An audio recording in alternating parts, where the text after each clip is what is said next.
And sadly, look at this. We have another car manufacturer pulling out of the United States of America. It's Subaru, and look what they said. They don't want to deal with this crazy climate and tariffs. They are pulling out of the United States of America. The car market has collapsed. If you've been waiting to buy a car, this info is for you. Right now, we have the most repossessions we've ever seen in US history. 1 in 5 loans do not get approved. The average American has $7,200 of negative equity, and the car dealerships are getting wrecked. So, it was smart to be patient. If you've been wanting to upgrade to a new car, or if you need a secondary vehicle, there's 2 things you need to look out for here. See, dealers in 2021 and 2022, they were able to get away with these prices because they had good, low interest rates. We don't have that right now. However, if you're looking for a new vehicle... Right now, Japan is saying it is fed up with how the United States is treating it with so much disrespect and taking advantage of the Japanese economy. This is why Japan is saying they are ready to fight dirty using their US assets. As if that were not enough, Japan is also one of the largest investors in the US, providing jobs to over 800,000 Americans through its automakers such as Toyota, Honda, Nissan, Mitsubishi, just to mention a few. Yet what does Japan get from the Trump administration? It got tariffs aimed at crippling Japanese car market. As if that were not enough, the US is also asking Japan not to sell its semiconductor machines to China. If you think it could not get worse, think again, because the US is also targeting Japan's rice imports.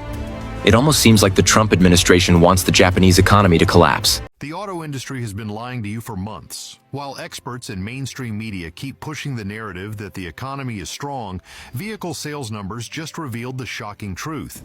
American consumers are broke, desperate, and rapidly pulling back from major purchases. CarMax, the largest used car retailer in America with over 200 locations nationwide, just dropped a financial bombshell that has Wall Street analysts panicking and economic forecasters scrambling to revise their predictions. The numbers are brutal and undeniable. Total retail used vehicle sales plummeted 5.4%.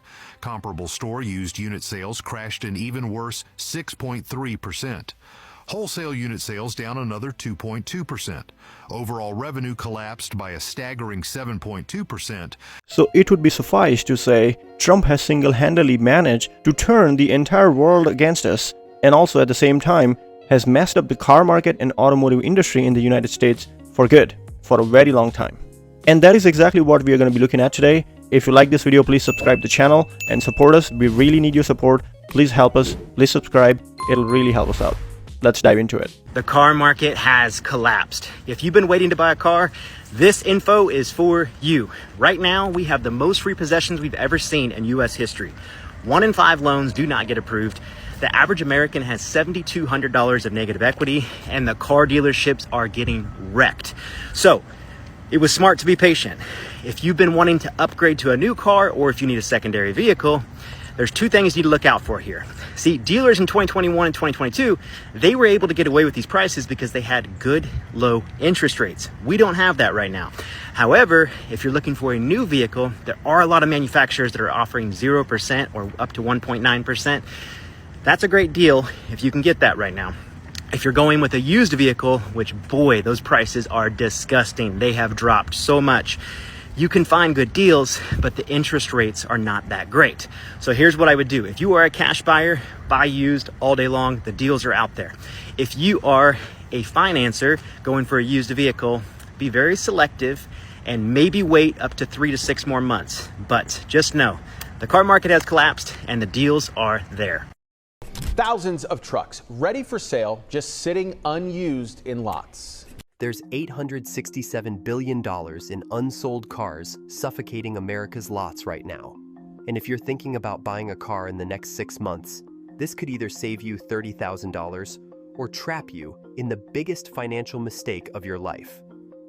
Right now, while you're watching this video, dealers across America are bleeding $127,000 monthly in interest costs on cars that nobody wants. We're talking about a mountain of metal built on pure pandemic greed that's now crushing the very companies that created it. Meet Sarah, a teacher from Denver who thought she'd never afford a new truck. Last week, she walked into a dealership and drove off with a $66,000 pickup for $39,900. That's nearly half off the sticker price. But Sarah doesn't know she's part of a much bigger story that's about to reshape how every American buys cars. Because in 2021, dealers flipped the script and turned scarcity into a business model. Empty lots became gold mines. New cars became unicorns. They gouged customers during shortages and laughed all the way to the bank. But now they're drowning in inventory and begging customers to take their losses. "We got too cocky," one anonymous executive admitted to me yesterday. And now everyone's panicking. But here's what they're really terrified you'll discover. This isn't just about getting revenge on greedy dealers. This is about the complete collapse of the automotive pricing system that kept customers powerless for decades.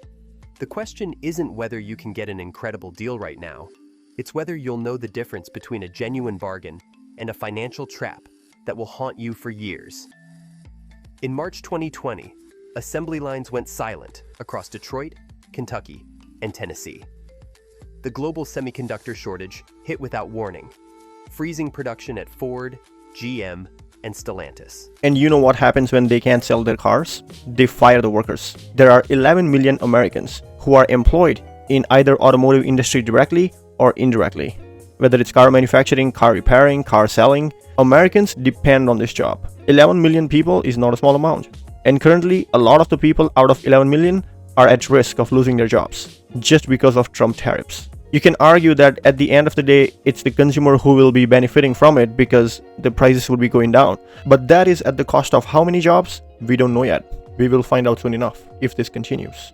Yesterday, Chrysler notified nearly 800 dealerships that they will be closing their showrooms next month. Later today, General Motors will tell roughly 1,000 of its dealers their days of selling GM vehicles will end by next year. 45% of dealerships closing permanently. $847 billion in unsold inventory rotting on lot. Land a plane on a runway that's getting shorter by the minute, our executive source said. "We know a crash is possible, but we're hoping we can touch down softly enough to avoid major damage. But even a soft landing will have casualties. The first will likely be the ambitious electric vehicle targets many manufacturers have set. The math just doesn't work anymore," our source continued. "We've invested billions in EV development, but with used car prices collapsing and gas prices stabilizing, the value proposition for consumers is evaporating. We're looking at pushing back timelines and scaling back production targets. This pullback could ripple through the entire supply chain, affecting everything from battery manufacturers to semiconductor producers. And the job losses won't be limited to factory workers. They'll include engineers, designers, marketers, and salespeople. In other words, the used car apocalypse threatens to derail not just today's auto industry, but tomorrow's as well." Mercedes-Benz dealerships are not selling the EQS, EQ. There you go. So I'm at the Mercedes dealership, and look how many EQSs are for sale here. I mean, they're just lined up with Mercedes EQEs, EQBs. I mean, I posted a video on if you bought EQS, how effed you were, but damn, yo. I mean, the whole front line of the dealership is nothing but electric EQSs, EQBs. This is crazy. Even the back lot filled with them of EQSs, EQBs, all this Mercedes electric vehicles they are not selling. Look at that. Look, straight all the way down, all this. And they were basically saying that these cars are great to lease, right? But for buying them, they're $120,000 plus. A lot of people are scared to take that jump and buy a car that much.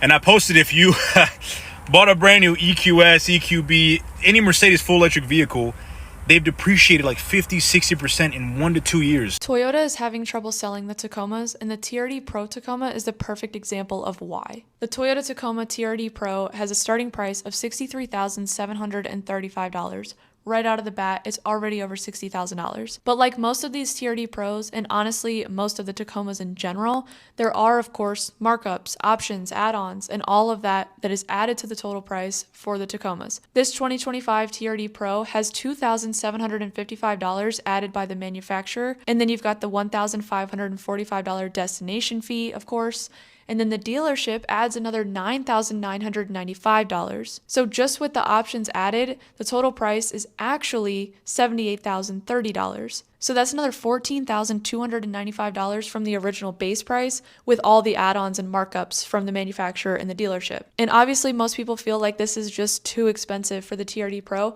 but even the base model Tacomas are even being viewed as just overall too expensive. So they're just not selling like they used to. Their sales are lower than they were last year, and they are filling up the lots. And this market is only going to get worse and worse and worse before it gets better. We don't know the timing. And instead of trying to time the market, like he's asking in the video, if you really need a car, just get a used vehicle in good shape and good condition, and you would be laughing in future. You would basically be saving thousands of dollars. I cannot emphasize enough, no matter how much prices get slashed, at the end of the day, they are not going to be selling the vehicle at loss. They are still going to be making huge profit, and that profit comes from you. If you buy the used vehicle, you basically are eliminating the entire depreciation cycle of a new vehicle. How much inventory they have. Take a look at this. All right, this is a dealer in Scranton, Pennsylvania, and as you can see, truck inventory, it has picked up significantly. Like, not a little bit, a lot of it. You think the video is going to end, and then it keeps going. Now we're into the Jeep inventory, and there's tons of Jeeps, and then we get into even more Jeep inventory, and it just keeps going. And it keeps going. And it keeps going. Chrysler, Dodge, Jeep, and Ram dealers are overflowing with inventory, and things just got even worse. I mean, seriously, overflowing with inventory.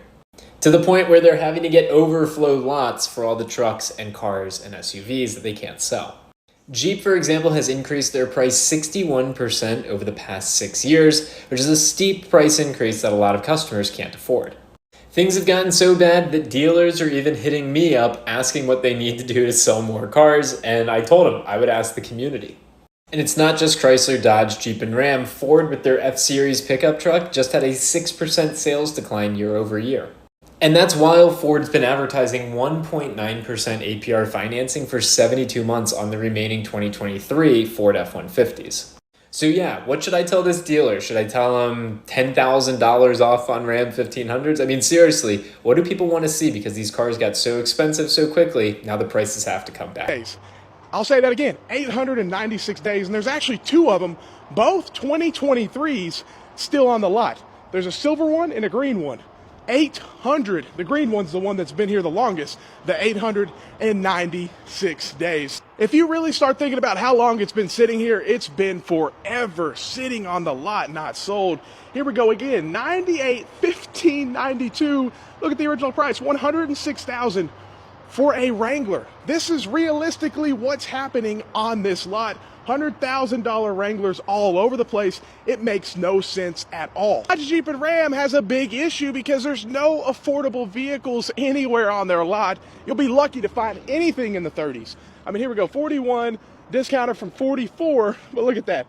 600 for 84 months. That's the craziest thing. And who's putting money down nowadays, especially at a Dodge, Jeep, and Ram dealership? They have to deal with much more subprime lending than they ever have before, especially now since people aren't making their payments like really bad right now. Now let's see, is this one of those Grand Wagoneers? Now these things can be well over $150,000 in some cases, so we're about to really check and see. Because, yeah, they're not playing around. 105, 1,700 a month. What's the original price? 119. Can you guys see that? 119, but they did some aftermarket $7,000 worth of packages for this. Who wants aftermarket wheels on a Grand Wagoneer? That doesn't make much sense. But this thing has been here forever. Wait a minute. Did I see what I thought? Let me see here. Let me see. Yeah, 2024. Wow. Yeah, it's been here forever, man. That's insane. $105,000 discounted from $119,000. That is absolutely crazy. Dodge, Jeep, and Ram are actually in real trouble.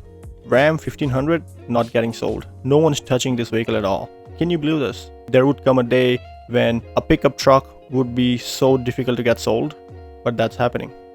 Jeep Cherokee, Jeep Wagoneer, all of these vehicles are absolutely not getting sold. All of their lots are completely filled with these vehicles and no one's touching them. And that's the reality all across North America. The main reason is these vehicles do not provide the value for the price they are getting sold for. Absolutely. Ask any current or ex-owner of Jeep, they will tell you this. High maintenance cost, high repair cost, high running cost, low gas mileage, you name it, and these vehicles would have that problem. Guys, if you watched this video up until here, can I please ask you to subscribe? It would really help us out and we really need your help. Please subscribe. And if you'd like to support us further, you can buy me a coffee. There's a link in the description. Thank you so much for watching, and I'll see you in the next one.